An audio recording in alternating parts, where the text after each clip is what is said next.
One of these cars makes over 1,000 horsepower and will yank its front tires clean off the tarmac at a green light. The other makes about 310, and honestly, for most of you, it is the smarter buy. Both of them wear a muscle car badge, and that is exactly the problem because the phrase muscle car has gotten so watered down that people slap it on anything with 2 doors and a loud exhaust. Somebody called a 4-cylinder crossover a muscle car the other day.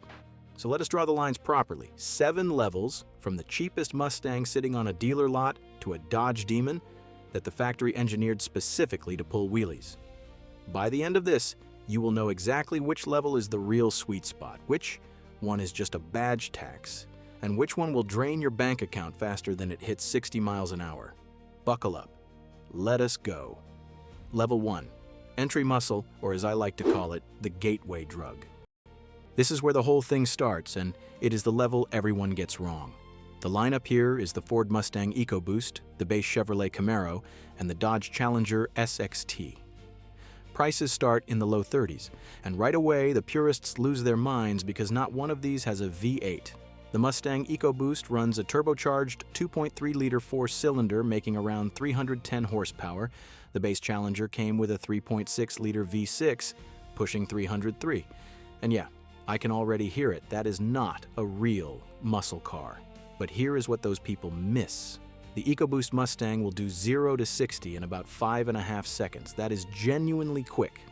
That would have humiliated a V8 muscle car from the 70s, the ones people put on pedestals by a country mile. A 1972 Mustang with a big block was slower than a modern Turbo 4 that sips fuel and has a warranty.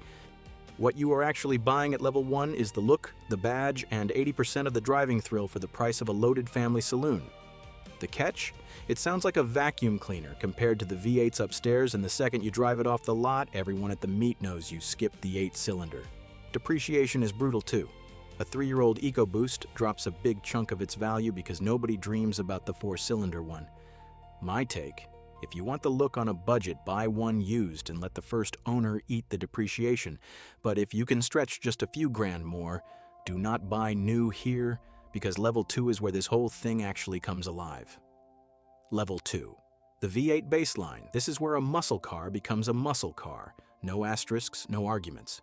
3 legends live here: the Ford Mustang GT, the Chevrolet Camaro SS, and the Dodge Challenger R/T Scat Pack.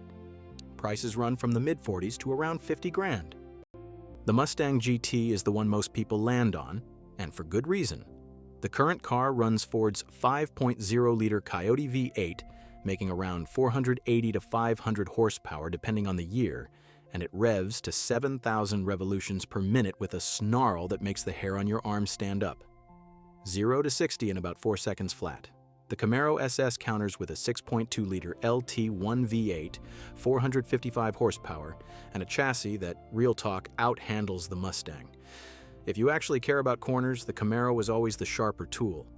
It just has terrible visibility and a back seat designed for luggage, not humans. Then there is the Challenger Scat Pack, and this is the one with the biggest engine of the bunch. A 6.4-liter, 392 cubic inch Hemi V8, making 485 horsepower. It is the heaviest of the 3, the softest, the most old school. It does not dance through corners, it just plants its foot and goes in a straight line while sounding like Thor clearing his throat. This is the level where the money finally matches the machine. You are getting a genuine, naturally aspirated V8 muscle car that will run with cars costing 3 times as much in a straight line. If I had to pick one for most people, it is the Mustang GT with the performance package because it does everything well, parts are cheap, and every mechanic in the country knows how to work on a 5.0.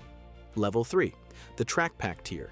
Here is where it gets interesting, because at level 3 these cars stop being about just going fast in a straight line and start caring about corners, braking, and lap times. Same engines mostly, but transformed. The Mustang Mach-1 took the 5.0 Coyote to around 480 horsepower, but bolted on a proper cooling system, a Tremec 6-speed manual, and suspension pulled straight from the Shelby parts bin. The Camaro SS1 LE is the real star here, though. For a few $1,000s over a regular SS, Chevy gave it magnetic ride dampers, a limited slip differential, wider tires, and Recaro seats. On a road course, the SS1LE will embarrass cars that cost six figures. It is dollar for dollar one of the greatest track bargains ever built. Dodge answered differently because Dodge does not really do corners. The Scat Pack widebody added fatter tires and flared arches, which helped, but a Challenger is still a big, heavy car that would rather do a burnout than a hot lap. What separates Level 3 from Level 2 is intent. At Level 2, you are buying a fast, fun street car. At Level 3, you are buying something you can drive to a track day, run hard all afternoon without cooking the brakes, and drive home. That capability costs money, but it is real engineering, not stickers. The mistake people make here is buying the track pack and never seeing a track. If you are never going to lap a circuit, save the cash. If you are, this is the smartest performance money in the whole muscle car world. Level 4. Supercharged street monsters. Now we leave sensible territory. This is where these cars strap a supercharger on top of the V8 and horsepower stops making any rational sense. Three heavyweights: the Dodge Challenger Hellcat, the Chevrolet Camaro ZL1, and the Ford Shelby GT500. The Hellcat is the one that changed everything when Dodge dropped a 6.2-liter supercharged Hemi making 707 horsepower into a Challenger back in 2015. The entire industry lost its mind. 700 horsepower from the factory, with a warranty for under 70 grand. Later versions pushed it to 717. It came with two key fobs, a red one and a black one, and the red one unlocked the full power while the black one limited it, because Dodge genuinely did not trust you with all of it. The Camaro ZL1 answered with a supercharged 6.2-liter LT4, making 650 horsepower, and unlike the Hellcat, it could actually go round corners without trying to kill you. It is the driver's choice at this level. No contest. Then Ford brought the Shelby GT500 and it went nuclear. A hand-built 5.2-liter supercharged V8 making 760 horsepower, the most powerful street-legal Ford ever built, with a dual-clutch gearbox that fires off shifts faster than you can blink. 0 to 60 in the low 3s, quarter mile in the 11s straight off the showroom floor. At this level, you are buying supercar humbling straight-line speed for the price of a nicely equipped executive saloon. The catch? These cars will eat a set of rear tires in a single weekend if you're not careful, insurance companies see you coming, and the temptation to do something genuinely stupid is baked into every throttle input. Level 5. The hardcore variants. Just when you thought 700 horsepower was the top, the manufacturer said, "Hold on a second. Level 5 is where each brand builds the meaner, angrier, more focused version of the Level 4 car." Dodge gave us the Hellcat Red Eye, which borrowed technology straight from the Demon and cranked the supercharged Hemi to 797 horsepower. It is a Hellcat that went to the gym and started skipping leg day for shoulder day. Ford's contribution is the Mustang Dark Horse, the most track-focused, naturally aspirated Mustang ever built, with a strengthened 5.0 making around 500 horsepower, a Tremec manual with a machined titanium shifter knob, and aerodynamics that actually generate downforce.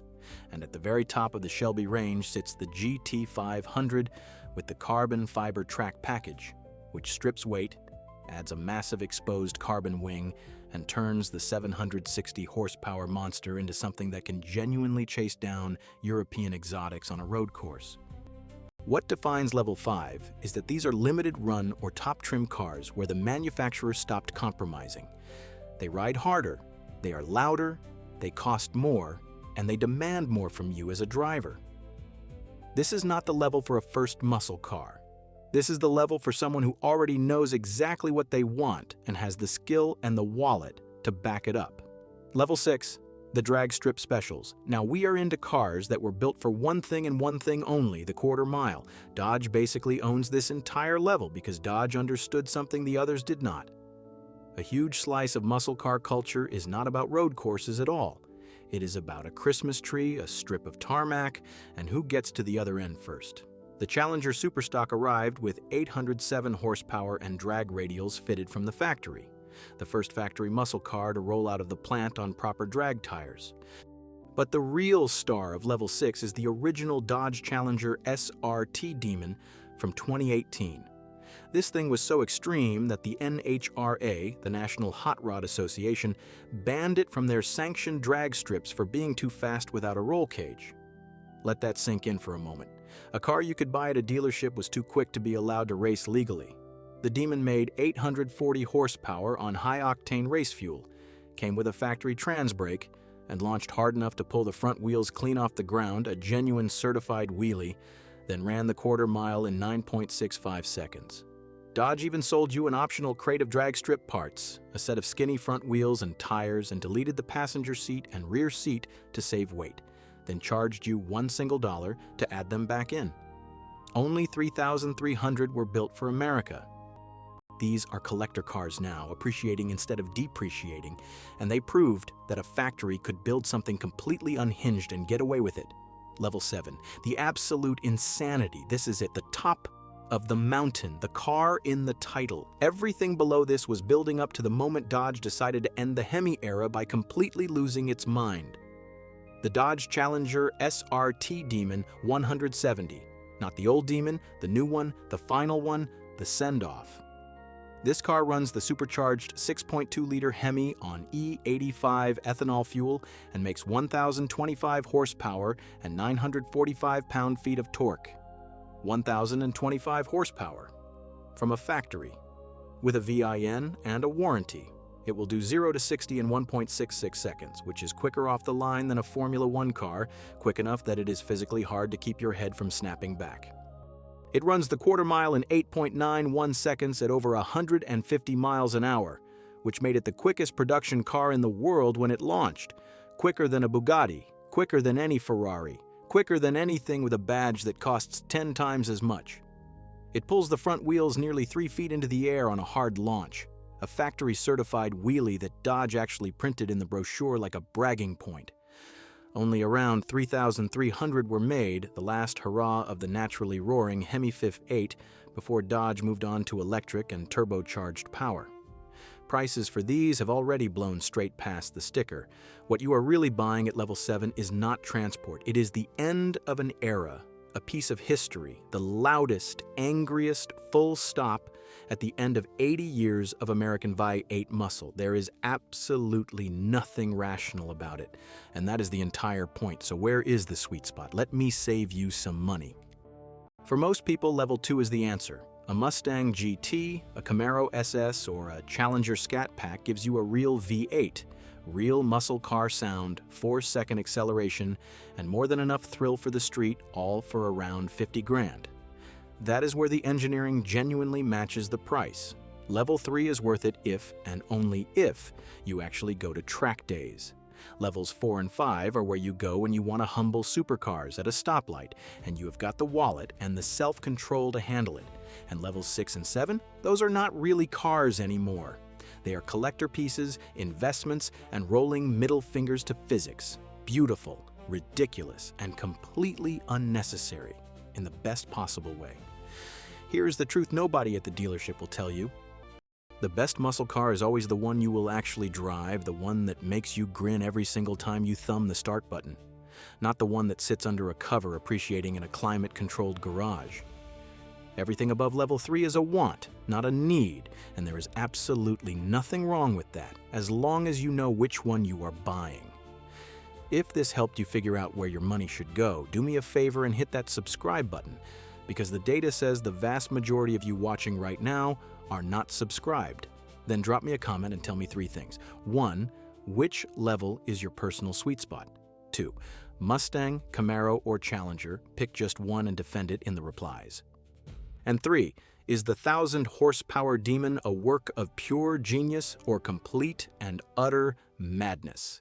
I read every single comment. Next week, I am breaking down the 7 levels of pickup trucks, from a base work truck to a 1,000-horsepower off-road monster that costs more than a house. You will not want to miss that one. Thanks for watching, and I will see you in the next one.